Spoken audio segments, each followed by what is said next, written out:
All good? Okay, all good. All right, hi everyone. I'm David Jaramillo, co-founder and CTO at Verne. And I'm excited to tell you about our work on high-density hydrogen for the trucking industry.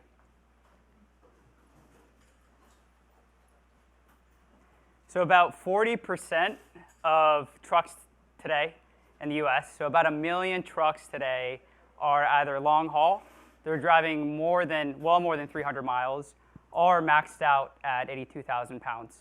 So that's a daunting application to decarbonize, but also a massive market opportunity. The most promising solution for this application is hydrogen, and already there's been great momentum built, starting with compressed gas. We're just hearing about compressed gas. It's available, so that's really 700 bar and 350 bar. So on the slide, you're seeing two early examples, success stories to demonstrate hydrogen trucking. The Kenworth Toyota example in LA with 10 trucks, and it has all those tanks are stored in this back of cab configuration, right behind the cab there, 300-mile range. Another example are the 50 Hyundai Exiants that have been operating for quite some time in Switzerland, and those have a range of 250 miles. So overall, some great success points for the industry, but this is not enough to meet the needs of long-haul trucking. And a lot of this is due to the low energy storage density of compressed gas. So we can think about it in various ways, and one is the volumetric energy density, how much hydrogen or energy can pack per unit volume. And so we can first, looking on this graph here, focus on that frame-mounted, where you want to target 500 miles for some of these operations. So we can take the amount of space that's available in this frame-mounted configuration. That's where diesel tanks are today. That's between the wheels that you've seen, that cylindrical part there. That's a preferred configuration. So we take all that available space, and we try to figure out how much we actually need to drive 500 miles. We see that there's not enough space. 700 bar is not dense enough to fit in that frame-mounted 500 bar configuration.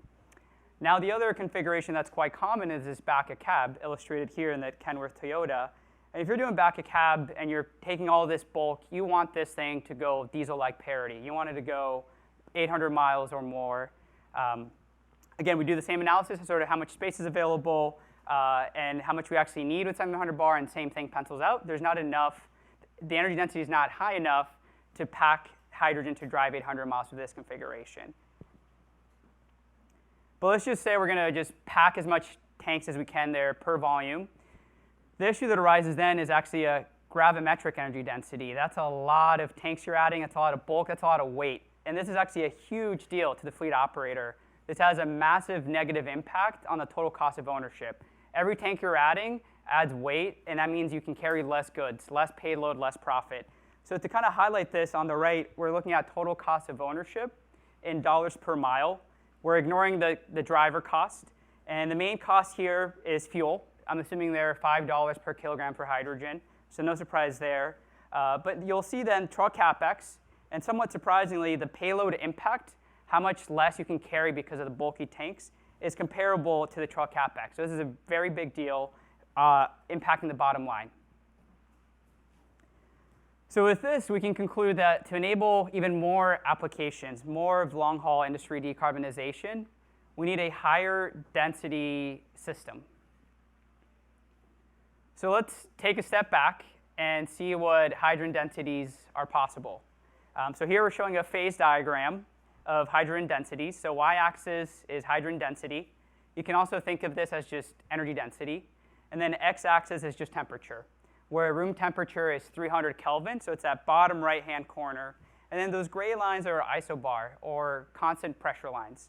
So hydrogen being produced today, let's say out of electrolysis stack, comes out at 20 bar. So you're at the bottom right-hand corner. So the strategy today is let's densify by compression. Let's compress as much as we can and go to very high pressures. 700 bar is a common pressure, and you get moderate densities. And that's good for a lot of applications, but not good enough for long-haul trucking. So the other solution that exists is hydrogen liquefaction.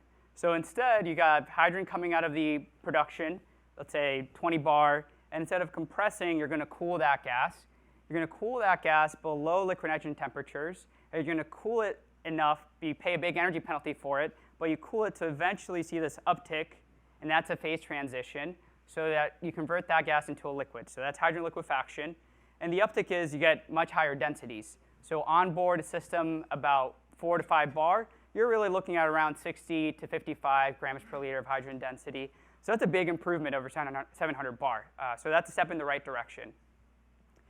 But we can do better. There's clearly a high density of white space in this phase diagram. And that optimum region shown in blue is known as cryocompressed hydrogen. You can really just think of it as a cold gas. And here, that cold gas has much higher densities than liquid hydrogen. And the other great thing is that it's just a gas. So you don't have liquid and vapor. You don't deal with boil-off challenges and multiphasic operations that can be challenging for refueling operations. The other great thing about cryocompressed hydrogen is that you can get here in 2 routes. So if you already have liquid, which we're getting more liquid, and some stations already have liquid, you can just use a cryo pump and get it to that blue region and get those really high densities. Or if the liquefaction capacity doesn't exist and you already have compressed gas, you can just cool the gas. We know how to cool gases. There's some particular challenges with cryocompressed hydrogen, but other things that we've solved, so you can get into that desirable high-density blue region. And this is exactly what Verne is doing. So Verne is unlocking this optimum high-density, low-cost hydrogen by developing onboard storage tanks that can handle cryo and pressurized hydrogen, kind of just depicted here as frame-mounted tanks on these trucks, as well as the specific refueling equipment needed to refuel with cryocompressed hydrogen. So now let's just consider some performance metrics with a simple metric that matters. That's the usable density, how much hydrogen you can actually get out to feed a fuel cell under an operating condition for a truck. So y-axis here is hydrogen density or energy density. And kind of to baseline everything, we can look first at 700 bar. So 700 bar, maximum fill density is 39 grams per liter. And you get a lot out of it in terms of percentage, but it really comes out to about 37 grams per liter, which again is great for some applications, but not enough for others. So with liquid, we get, a step in the right direction. So massive improvement in max fill density and usable density. So that means improvement in the truck range. There's different variants of liquid. There's also subcooled liquid, so further improvement, so even getting better. And on the far right is cryocompression. So I just showed you, you have fundamentally much higher densities. You don't have these boil-off challenges, so you can actually get a lot more hydrogen out of the tank. That leads to very high usable density, so about 40% greater usable density than some of the state-of-the-art systems, and over about 80% better range or usable density than 700 bar. So that's a game changer for truck operators. And so this fundamental density advantage translates to a system level, but also a truck performance level. So to illustrate this, let's just consider the preferred configuration, which is frame-mounted. Again, where diesel tanks are today, where LNG tanks are, CNG, right on the side there on the picture on the right. So we can figure out how much space is available there. And then from that, we can just calculate what I showed you before, that usable density. And so for 700 bar, about 300 miles, which is good. Subcooled, you're getting to the ranges that are required. And then with cryocompressed, you can really get that long-haul application. And this fundamental advantage can be leveraged in different options, in different ways. So let's say instead that baseline here is the 6-tank system, back of cab, 450 miles, which is great for some applications. But as a fleet operator, you want to solve for different things. So in one scenario, you want to drive around 450 miles. You don't need to go further, but you need to bring down the weight. And this is a huge issue we hear a lot of truck fleet operators talking about. So because of those higher densities, you can shave off about 1,000 pounds. And that's about 5% savings on the total cost of ownership in a very low margin industry.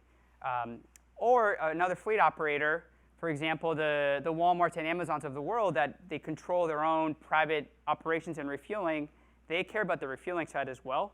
So they may want to just maximize the range. If you double the range, you have the infrastructure. So for them, their value proposition is pack as much hydrogen as we can on board, even if it's a back-of-cab configuration. And by leveraging that higher density aspect, you're able to drive that diesel parity, so you need less refueling infrastructure and less refueling time. Another exciting thing about cryo-compressed hydrogen is that it is easily modifiable or compatible with some existing infrastructure. So here we're just showing some of the key elements of a liquid hydrogen refueling station that are actually used for refueling 700 bar or 350 bar. So a lot of those, for example, in California, where you start with liquid hydrogen tank, shown here in purple. You're about 22 to 25 Kelvin. You then go through a cryo pump. And when the hydrogen leaves that cryo pump, today it's already in that cryo-compressed state. So you have the highest densities possible. But the cryo-compressed tanks are not commercially available. So we waste it in that we then have to warm it up so it can enter a Type 4 pressure vessel. Type 4 pressure vessels can't handle the cryogenic aspect. So anyways, we put all this energy to densify it, but then we kind of leave it to waste. And then you're at buffer storage. And then eventually can refuel your cars through a dispenser. That's sort of a typical station today, using liquid hydrogen as a starting point, but refueling with gaseous. To make this cryo-compressed hydrogen compatible, you just need an addition. So there's no inherent modification in some of the systems. Right when the hydrogen's at its highest density, right out of the cryo pump, we can take that right into the tanks. Our tanks can handle that cold and compressed state. So you just need a dedicated refueling line, and then have that dispenser. So there's additional components, but no inherent modifications. And the great thing about cryo-compress is that it can enable different forms of hydrogen. So the one I just talked to you about was with liquid hydrogen. It can enable more liquid hydrogen, shown there on the bottom right, where you have liquid hydrogen delivery to a fuel station. But also, if you don't have liquefaction capacity, you have gaseous hydrogen delivery or on-site production. If you remember in that phase diagram, there's that other way to get there. And so you can get there in a much more energy-efficient fashion than liquefaction. So you get the performance with supply optionality. And so at Verne, so we're based in San Francisco, and we've really got started in earnest about a year ago. Some great funding support from Amazon Climate Pledge Fund, Caterpillar, and Collaborative Fund, as well as some support from the DOE and ARPA-E. So we built over 15 storage systems from 10 kilograms to 30 kilograms to 120 kilograms. We've shown on-road durability tests, as well as some refueling demonstrations. And the next big milestone for us is truck demonstrations starting next year. And none of this would have been possible without the amazing team. So I just want to highlight Ted and Bav, co-founders, shown here, and a few more folks. So Kaushik Malik has been a leader in hydrogen storage space for over 2 decades. He helped design some of the first Type 4 pressure vessels years ago, as well as Vincent Hillan, who has spent a decade at Air Liquide working on some large cryogenic projects. So Vincent leads our head of hydrogen engineering. And we're complemented with a really great board. So up to recently, Tom Lindenberger was the CEO of Cummins. He stepped down recently and has joined our advisory board. Sal Aceves was one of the pioneers of this technology at a national lab. And Marcus Campish led some of this work at BMW previously. And I'd like to thank support from Breakthrough Energy as well for a lot of the work that we've done. And with that, we have about 1 minute and 30 seconds. So I want to thank you for coming. Thank you for your time. And happy to take any questions.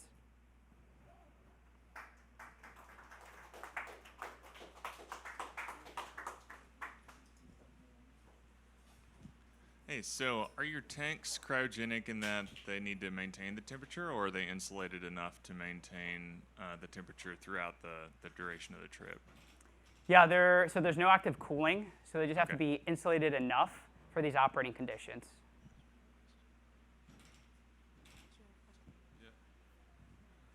Thank you for the presentation. In the continuity of this question, so how long can you keep this temperature at this level? Yeah, so the main metric that matters is for the operators, they want to be able to refuel on a Friday and drive on a Monday. So about 60 hours is a target. So that's what we're targeting, 60 hours, where you can fill it up nearly 100%, not 100%, but nearly 100%, and the tank gets cold enough where you don't lose hydrogen. So 60 hours is target for trucking. You can do it for longer, but it adds a bit of cost. So it's really solving for the trucking space. What's the system efficiency you are talking about when you are calculating that number for the TCO calculation? For the total cost of ownership, Yeah. What's the system efficiency you are using? like the fuel cell efficiency, Yes. I think that one's 6 miles per kilogram.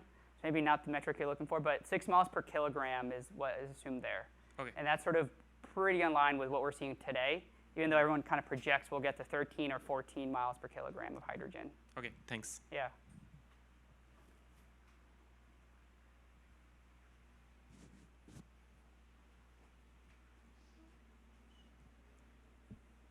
All right, thank you.